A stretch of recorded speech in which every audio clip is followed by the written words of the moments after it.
Welcome to the Language Alchemy Podcast, and thank you for joining me today.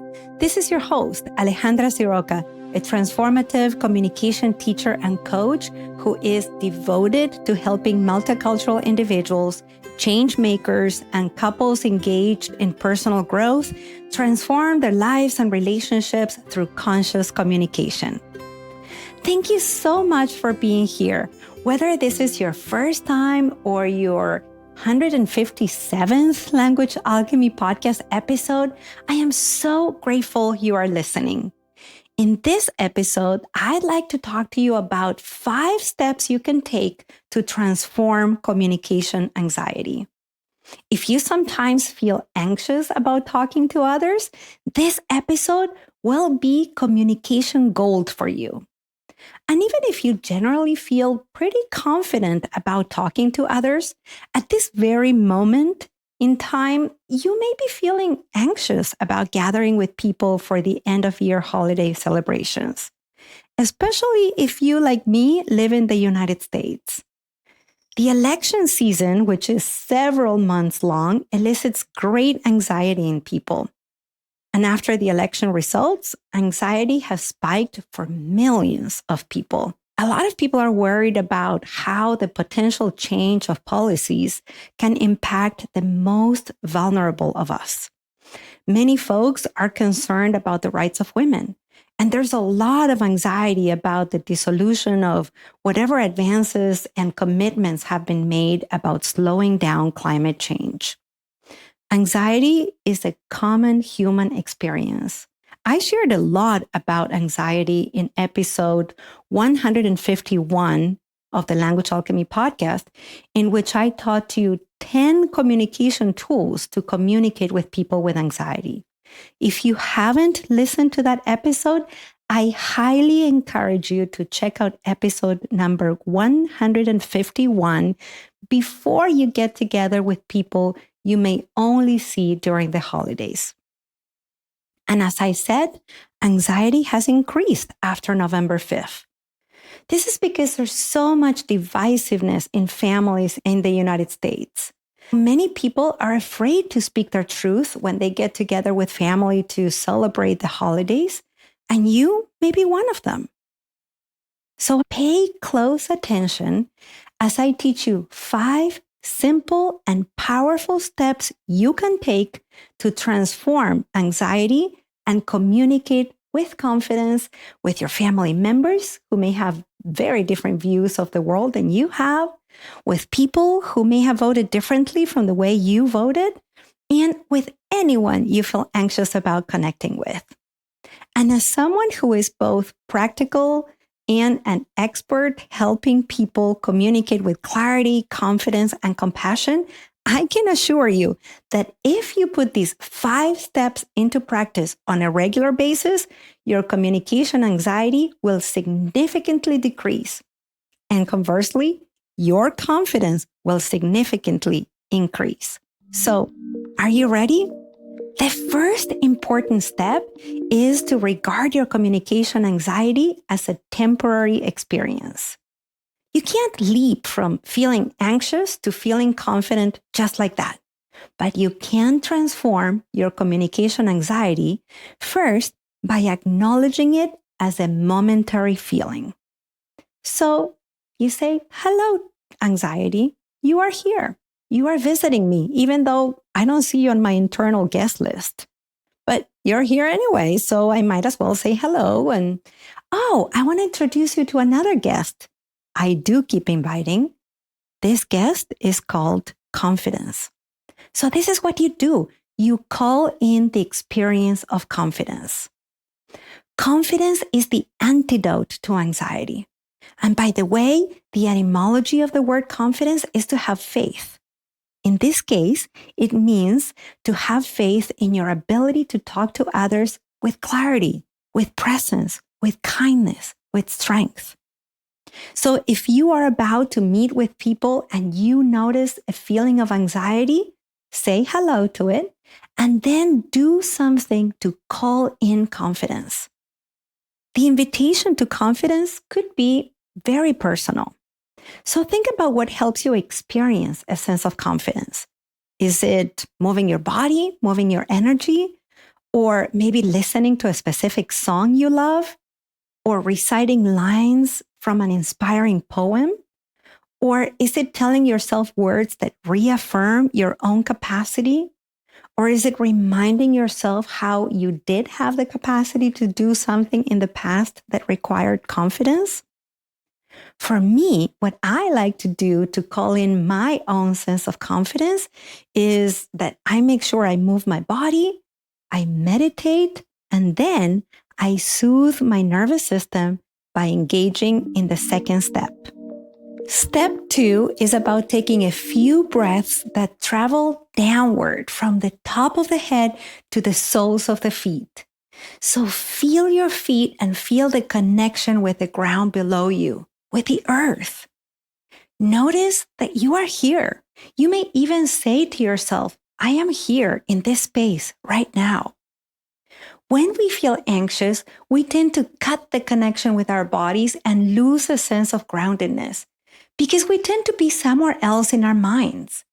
When we're somewhere else, we're disconnected from our own capacity, our own ability to tend to our nervous system.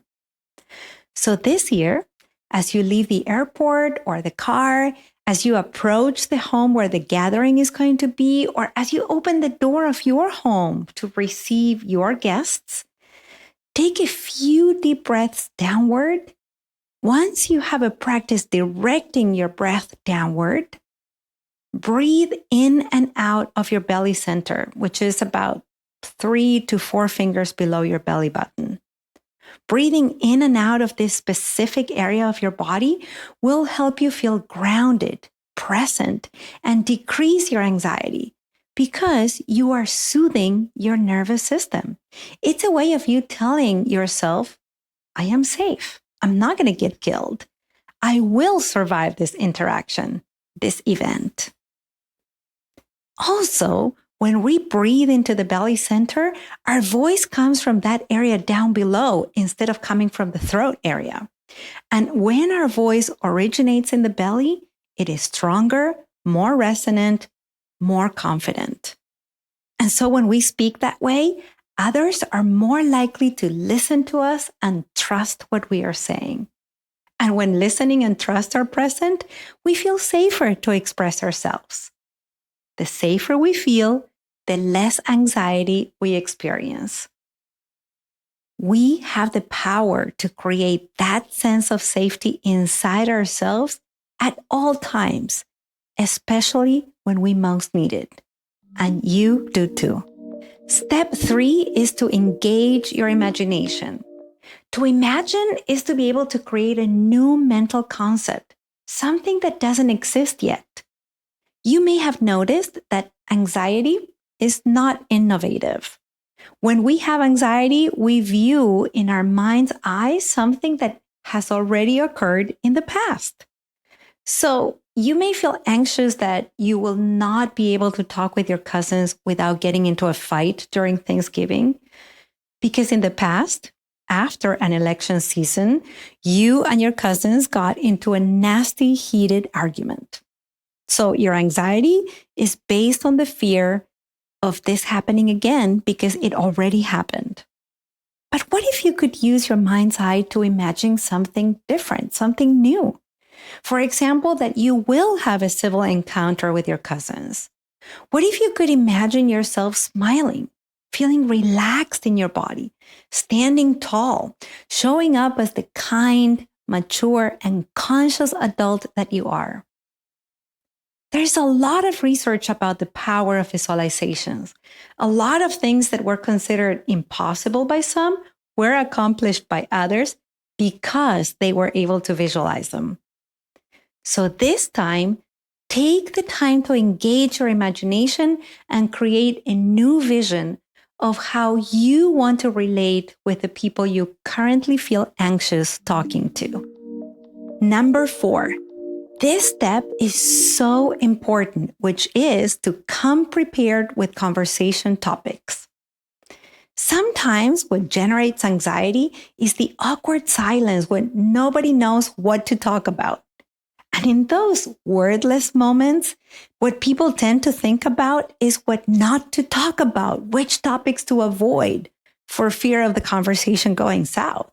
And many times, what ends up happening is that someone says something that in the end leads everyone to the very topic you were all trying not to get into.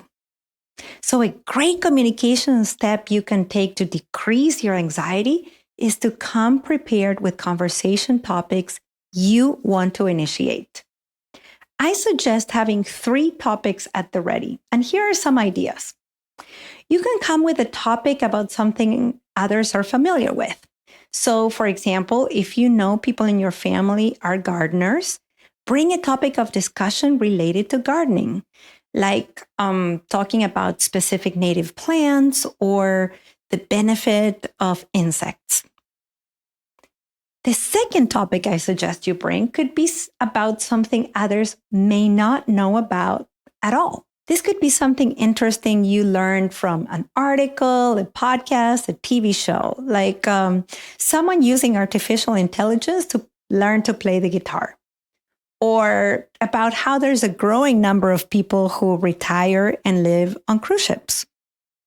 And for the third topic, I suggest talking about a sweet or funny memory you have about the family. It could be, for example, about how a great-grandmother used salt instead of sugar when she baked a pie one year, and everybody tried to eat the pie anyway. When you think of these topics, think of topics that could be connecting.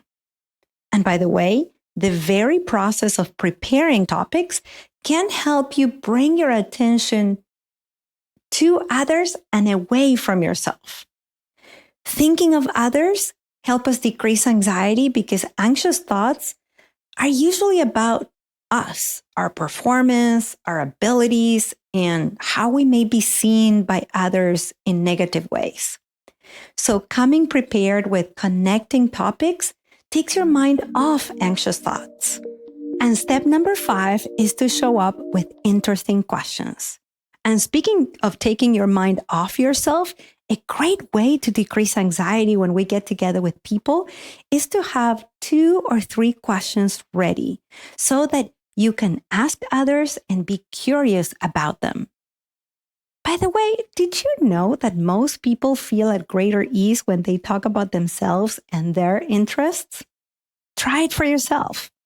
If you know, for example, that your family is big into reading, then a natural question would be to ask what books they read this year, or what their favorite books were, and whether they still spend much time reading actual books or on an app, or whether they now listen to audiobooks. Or if the group of friends you're going to be meeting loves a specific sport you may also enjoy, then bring questions related to the sport. You can ask them about a specific event, like a match or a competition, or a specific player, or you can ask them about a future event or a future player. And if you cannot think about some interests that you may both share in common or that you all share, then ask them to share a sweet or funny memory about themselves or about someone in the family, like when your parents and their parents were little. Even in situations when people experienced a lot of trauma, if you ask questions about sweet and funny memories when they were kids, you will find surprising answers and connecting conversations. So there you have it. 5 steps to transform your communication anxiety. And if you'd like to have more tools like these directly in your inbox, then join the Language Alchemy newsletter so that you can feel like one of my students, Tia, who says that she unsubscribed to most newsletters except the Language Alchemy newsletter because she said, the Language Alchemy newsletter is one I can count on getting inspiring communication tools I can put into practice right away every Wednesday. What she said was, this newsletter, it's like getting a ray of bright light in the middle of the week. Who wouldn't want that? So get your ray of bright light and inspiring and practical communication tools every week in your inbox by going to languagealchemy.com and signing up for the Language Alchemy newsletter. And spoiler alert, if you do it this week, you'll get a special invitation to a free event that is only available to people who receive the Language Alchemy newsletter. So go to languagealchemy.com and sign up now. And now let's recap what you've heard in this episode. Today, we talked about how to transform communication anxiety in 5 simple and practical steps. And these are, number 1, regard your communication anxiety as a temporary experience. Number 2, direct your breath downwards and consciously breathe from your belly center. Number 3, engage your imagination. Number 4, come prepared with connecting communication topics. And number 5, show up with interesting questions. Thank you so much for listening, and a special thanks to all the listeners, including the new ones like Jenny. Until next episode, and as we say in Argentina, ciao ciao. Original music by Gary Lapo. You can find all links in the show notes at languagealchemy.com.